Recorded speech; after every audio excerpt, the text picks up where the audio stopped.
Est-ce que les extraterrestres, c'est un problème pour la foi chrétienne? Genre, si on rencontrait E.T. demain, est-ce que ça veut dire que la Bible a tout faux? Parlons-en. Si vous ne viviez pas sur une autre planète ces dernières années, vous avez forcément vu passer des infos sur la recherche de la vie extraterrestre. Ces temps-ci, les humains dépensent beaucoup d'argent pour savoir si la vie existe ailleurs que sur Terre. Il y a même une science qui s'intéresse spécifiquement à cette question, c'est l'exobiologie ou l'astrobiologie. On voit régulièrement passer aux nouvelles des super découvertes scientifiques. Par exemple, concernant des planètes habitables. Ah. Alors, il faut tout de suite savoir que ces planètes, c'est pas des planètes Club Med. Habitable, en astronomie, ça signifie certains critères de taille, de distance à l'étoile et d'autres facteurs comme ça. Selon ces critères, Mars et Vénus dans notre système solaire sont des planètes habitables. Mais pour tes vacances, oublie. Sur Mars, tu serais instantanément lyophilisé et irradié, et sur Vénus, tu serais instantanément broyé et cuit. Ben.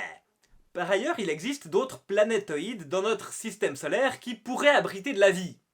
Europe ou Encelade, c'est des lunes de Jupiter et de Saturne, et là on y trouve des particules que la vie utilise pour se développer sur Terre. Sauf que là, s'il y a de la vie là-dedans, la vie ce serait sous l'eau et à des conditions de pression et de température et de chimie qui fait qu'on pourrait tout simplement pas avoir une relation avec. On pourrait pas, impossible d'imaginer se tenir dans la même pièce qu'une créature qui vivrait dans un truc comme ça, même avec un masque et un tuba. Et là, il faut peut-être préciser un petit peu de quoi on parle quand on parle de vie extraterrestre. La vie extraterrestre la plus probable que les astrobiologistes et exobiologistes s'attendent à découvrir, peut-être, ce serait un genre de bactéries.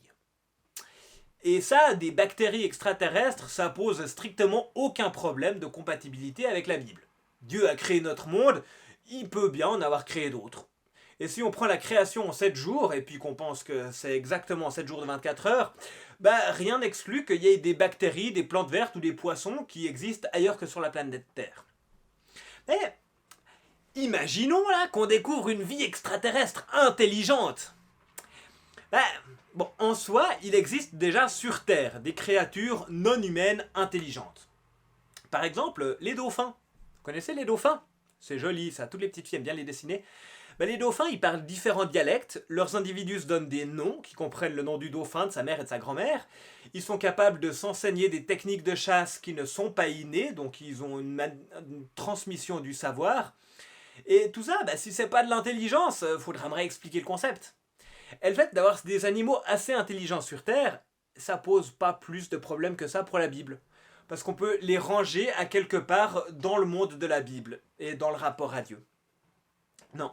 La question des extraterrestres et de la foi chrétienne ou de la Bible, elle commence à devenir intéressante si on la formule comme ça. Qu'est-ce qui se passerait si on rencontrait une forme de vie extraterrestre intelligente qui nous ressemble? Genre des petits hommes verts. Bon, alors déjà, l'univers c'est tellement grand que même si on découvrait une planète avec des petits hommes verts dans notre galaxie, eh ben ce serait impossible pour l'humanité d'aller les rencontrer. Mais bon, admettons, ok, là on est en train de nager en pleine science-fiction, euh, des petits hommes verts débarquent. Est-ce que ça nous pose un problème à nous autres chrétiens? Non. Non. Le petit monde des humains n'est pas le seul que le Dieu de la Bible a créé. Dans la Bible, Dieu il a aussi créé les anges. Et dans la Bible, les anges, ça ressemble à des humains, sauf qu'ils ont des super pouvoirs, ils ont une vie qui leur est propre et ils sont capables de connaître Dieu, le bien, le mal. Et ils ont été créés avant la création du monde. Paf. Et peut-être bien que c'est un autre monde créé par Dieu. Bon, là, c'est de la spéculation. Et il existe aussi d'autres passages dans la Bible que nous interprétons d'habitude pour les humains, mais finalement, bon, ça pourrait être élargi à d'autres extraterrestres. On pourrait même se demander si ces petits hommes verts seraient concernés par le péché originel.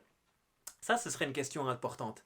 Parce que s'ils sont concernés par le péché originel, alors ils ont aussi besoin d'être sauvés par Jésus-Christ. Ou pas. Peut-être qu'ils seraient purs, pure bonté. Ou peut-être que Dieu les aurait sauvés différemment. Tout comme les anges ne sont pas concernés par la résurrection de Jésus pour ce qui concerne leur propre salut. Donc même là, fondamentalement, ça pose pas un problème à la foi chrétienne. Bon alors à partir de là les amis, on va sortir du bassin de la science-fiction, hein. Sortez de l'eau, séchez.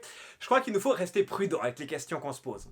D'abord parce qu'elles sont tout à fait hypothétiques, hein. Pas sûr qu'on soit jamais confronté à des extraterrestres intelligents qui nous ressemblent, peut-être qu'il n'y en a pas du tout.